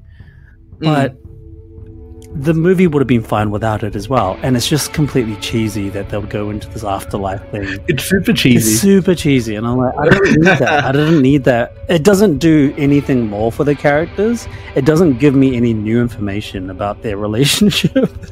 It doesn't tell me anything new. It's one of those kind of cheesy scenes that he just took artistic liberty. And I felt like this was like a little bit of catharsis for the viewer to sort of show like these people who he didn't do enough for, but like, we've grown to like and then saw their depressing demise. Like, you sort of see like them being happy now that they're away from the mortal coil. Yeah, I don't know. I don't know. I think you're being too protective for the for the characters, because like these. The biggest criticism that both me and you share for these characters is that we don't know enough about them to eventually feel for their deaths. Yeah, I felt like this was like a last shot at trying to make you like, hey, remember these guys? No, so I don't remember these guys, but I feel like he's trying to add emotional weight to it. I would have preferred he did it a different way. I'll appreciate that. Like, look, there's no need to show them happily in heaven. Yeah, but this scene would have made sense, and it would have hit hard if they've done all the work that we criticize them for the characters, right? Yes. The scene would have been awesome. But the fact that this is in the movie and with all the issues that this movie has, it was unnecessary and uncalled for, same as unnecessary, and it was just cheesy. But it's not like the scene was a badly directed scene. It was, like I said, it's a nice scene to see the characters come together, but it's pretty cheesy. Yeah, seeing them see their older brother is sort of like, you didn't need to see that. Yeah. Not long after Kevin sells the WCCW to Jerry Jarrett to focus on his family. Doris starts to take up a painting hobby while it's clear that her marriage to Fritz is over. Is it? Not clear to me. That was not clear at all. So they do get divorced in real life? Oh, no way. I didn't even know that. That scene did not indicate to, like, I know she didn't cook anything, but are they trying to say that scene is supposed to portray or depict that? Yeah, like, she's just like, he's like, what's for dinner? It's like, I didn't make anything. I'm not hungry. And then she just keeps painting, and he just sort of sits there and looks at her. Wow, that is... That didn't imply to me that their marriage was over. And I did wish that we saw more of that. Like, I wanted to see the father, again, be more of an antagonist and then have his life kind of crumble, which it kind of does in real life, which is funny. That's the thing, right? It actually happens. And that's the thing is like the father is a bit in the shadows a lot of the time. We don't even see his relationship with his wife. Like, if anything, it's only ever good. It's only ever good, yeah. And she's kind of she's doing what the wife would do, and he's doing what the dad would do, and there was very little interaction between the two of them to show any kind of connection or relationship. The only connection that we see is when they say, "Let's go have sex" during the wedding. Yeah, exactly. Like, it seems pleasant. So that's another thing that I felt like. Again, it's 2 hours 12. It feels like there should have been enough time, but like, even if they did make it a much more clear that the marriage was over, they have not shown enough in the film to make that have any weight. No. And I didn't even know it was over. I just thought... Yeah, but even if this was like, those divorce papers or some shit, right? Whatever, yeah, right? It shows something, like, yeah. I mean, it's gone out of its way to do other visual cues. But even if they did do that, I would have said, oh, well, that just came out of nowhere. Like... Right. Or, yeah. Bizarre. Yeah, Pam is expecting a third child. Kevin starts to cry, and when his boys ask him why he is, he says he misses his brothers. The boys say that they will be his brothers, which brings Kevin some comfort. He then joins his sons in the game. I really like this scene with Zac Efron. We're sitting down. One thing I liked a lot about it was, again, how good an acting job he did. But then, like, he said, "I'm sorry, boys don't cry." And then the kids are like, "No, we cry all the time." And he's like, "Yeah, I guess so." Like, he kind of shows him breaking away from his father's teeth. Yeah. Sorry, what were you going to say? Yeah. Oh, I was just going to say that I think this scene is great, and it does a lot to sort of come full circle, if there's any such full circle for his character, to come to a place of solace where he's accepted what has happened. I mean, I'm not sure if it's clear. Maybe it's actually not clear that he's accepted that all the tragedies happen in the family. It's kind of brushed over, but I'm okay to just think that that's the implication, is that once we see him at this point in his life, because we've done so many random time jumps and he's growing, I guess, from those instances, that it's showing in his performance and his grief, and it's nice. I think it's quite nice the way he sort of wraps it up. But I think a lot of the heavy lifting is coming from his acting skills here. Yeah, for sure. Like him crying. Yeah, it's not just a normal cry. It's a good. It's a good cry. It's a very good cry. There's not a lot of people that can pull off very good cries and very convincing cries for a character. And then it just like does this very, very long shot where it slowly tracks away, and you see the wife get involved with the football game and blah blah, and that's the end. I didn't even understand the song choice either. I remember listening to the lyrics. I was like, why did he choose this song for? What song was it? I can't remember, but I was listening to the lyrics and it didn't make any sense to me. I don't know why he chose that song to be the last song for the closing shot of the film. Yeah. So the film finishes, and the ending text states that the Von Erich family. I knew this was going to happen because this happens with biopics all the time, right? There's always some text that sort of wrap it up. You have to. Yeah, have to. Yeah. Which is the case. And it's funny because I learned more in this text than I did in the movie. No, I'm kidding. The ending text states that the Von Erich family was inducted into the WWE Hall of Fame in 2009. Hooray! That's pretty cool. And they remain one of the most influential families in wrestling. Kevin and Pam own a ranch where they let their whole family, 4 kids and 13 grandchildren, live. Getting busy. Yeah, family people, huh? Live, and accompanied by a photo of their large family right at the end. There's the real life photo that pops up at the end and then fades to black and credits. Yeah, that's nice. And that is the end of the plot.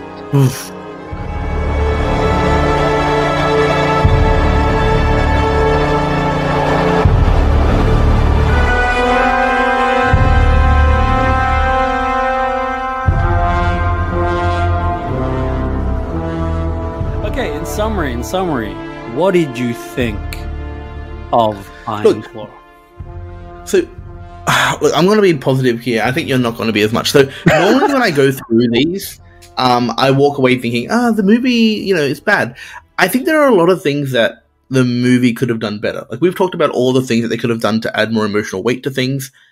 Even without those things, I felt there was significant emotional weight. Like, just seeing all these, like, calamitous things happening to his family. Like, you spend the first half like seeing the brotherhood, seeing how much they love each other, seeing how much they care about each other. You got Zac Efron saying, "I want to just get a ranch and live with my brothers," and it does a good job of like building this weight around these people. And then you see them just die in unfortunate ways, and each of them gets progressively more depressing. Like, the first one is like just a random death. Second one is like he goes into a coma because he's forced to wrestle, and then he gets brain dead, and then he can't play guitar, and it's sad. And the other one, like, you have that last phone call scene, which I thought was pretty harrowing. So even though it could have been better, I did still feel that weight for all of the deaths, and I still felt that it was like very powerful. So overall, I still want to give this like a 9. Like, I still really enjoyed it, and I still felt very sad by its end and through all its scenes. Cool. All right, you're going to give it a 9. Nice. Well, I still have very similar feelings to that I had after the film and even after the recap. Still very similar feelings. It has reiterated and cleared up a lot more details going through the recap. There's the power of going through the recap, because we get to identify some real details, whether we did like them, or if we did like them at the time, then there's more clarity around that particular thing that we liked, and we're probably thinking, oh yeah, that wasn't so good after talking about it. So that is always the benefit of doing the recap. But I think I'm going to give this movie a 7 out of 10. I thought you were going to end on a 7. Oh, that's why I went for a 9. Okay. Get it a solid 8. Yeah. I think it just makes the 7. So it's kind of like a soft 7 out of 10. Because... Oh, you think it's worse than a 7? You think it's like, like barely reaching a 7? I think it just reaches the 7, yeah. Wow. Yeah. See, I disagree with that, but yeah. Yeah. And I think it's just because it is a little frustrating seeing the characters that are so likable, right? Like, they're very, very likable characters. And I just wanted to learn more about their conflicts. I wanted to learn more about their journey and their depression, because that's what the film is essentially about, but we don't see it at all. So I will admit that as someone who doesn't have any background in like the story, how wrestling works back then, I could see this being very jarring. It jumps around a lot. It is not that easy to follow. Like, I was like watching Kerrigan on his motorbike, and I'm like, oh shit, it's the crash scene. Like, I knew it because I know what happened. And so like, I was actually doing the hand face thing during that scene. Evidently nothing happens. Yeah. But having that background knowledge really did help me enjoy this more. I can see that people like you with the background knowledge can feel super attached to this and very emotional. So there's that immediate complementary bias that you have. So if someone, there's fans out there that are massive fans of these families, I'm pretty sure they're going to be wrecks watching this film, right? Yeah. But if you make a good biopic, if you make a good film, like how we always say on this podcast, it should hit and connect with everybody, regardless of whether you know the background story. I'll admit, if you don't know the story, it's probably closer to a 7, purely just because of the fact that it jumps around so much. Yeah. Like, Bohemian Rhapsody doesn't jump around as much. I like this more than that as a biopic. That's a much more standard storyline. I'll probably agree. I would probably say I actually enjoy this more simply because I think technically this movie's better than Bohemian Rhapsody. I think editing wise, at least. Wow, I mean, I like Bohemian. Don't get me wrong, I like Bohemian Rhapsody. I think it's a good. Yeah, I don't hate it. I don't hate it. I think it's a good biopic. I think it does a good enough job to depict Queen and Freddie Mercury or whatever. But there are some jarring things that happen in that movie. Like the montage sequences, they weren't really earned. It was just a way of them saying, oh, they go on tour and they go here. And because the next time I want to talk about them, they need to be famous. So yeah.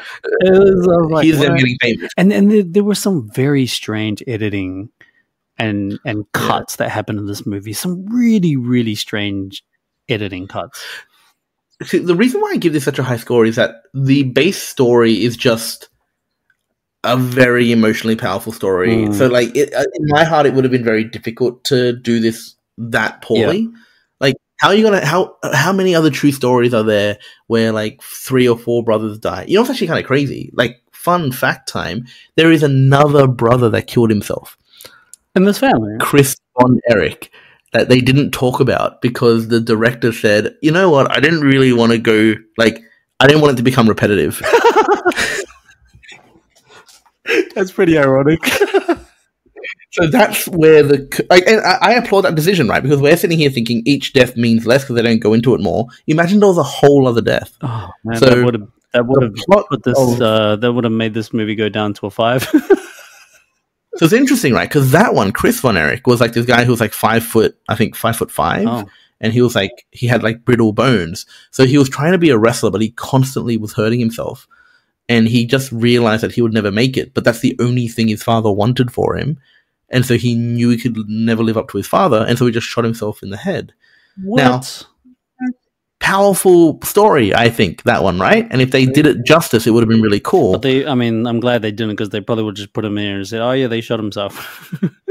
And then they just had a gunshot in the background and like a shadow flopping onto the ground. Pretty much, yeah.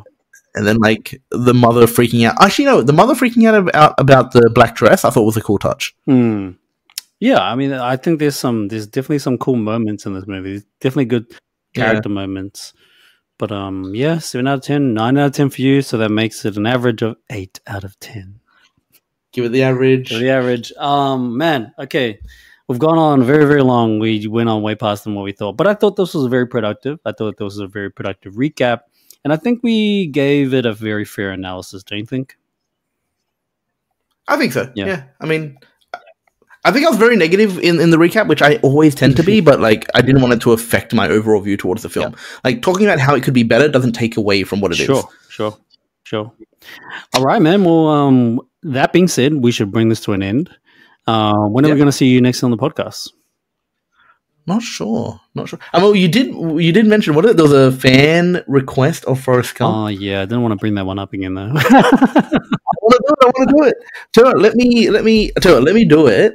I'll run it and then I'll make it real fast. I want to try and get it to 30 minutes. Okay. That's my goal. Well, you know how it is. You still have to watch the movie if we do that, though. What's that? You do have to watch the movie if we do that. So you have to watch the movie. You're going to have to holler at me and when you want to do it, so then we can put it into the schedule. All right, cool. What are you doing next? What's the next thing? The next thing on the agenda is actually we have the sequel to Rise of the Planet of the Apes, which is War. No, not War. It is. Are you doing an ape legacy series? Well, no, we're just doing the Apes movies and only the modern ones. So Dawn of the Planet of the Apes. Dawn of the Planet of the Apes is coming up tomorrow. That's what we're recording tomorrow, and they'll be released this week as well. Just as well as Iron Claw will be released this week too. Nice. Well, cool. We'll see you back on the podcast at sometime. Make sure you jump into the comic sections, but check into the description so you can see all our social media handles. You can follow us on Instagram, follow us on Facebook. We just started a YouTube channel, but it hasn't really been fully realized. So don't even check out the YouTube channel, but that is also in the show notes as well. You should do that. You can also see our personal Instagram, social media profiles in the description of this episode as well. But until then, we will talk to you soon. I was going to say see you soon, but you can't really see us. So we will talk to you soon. Yeah, you can see clips. You can see clips on our social media. We will see you guys again and keep watching good movies. Or bad movies, doesn't matter. Cool. Just watch whatever. Yeah, bad movies are great. Bad movies can be good, so you can learn. All right, everyone. Peace out.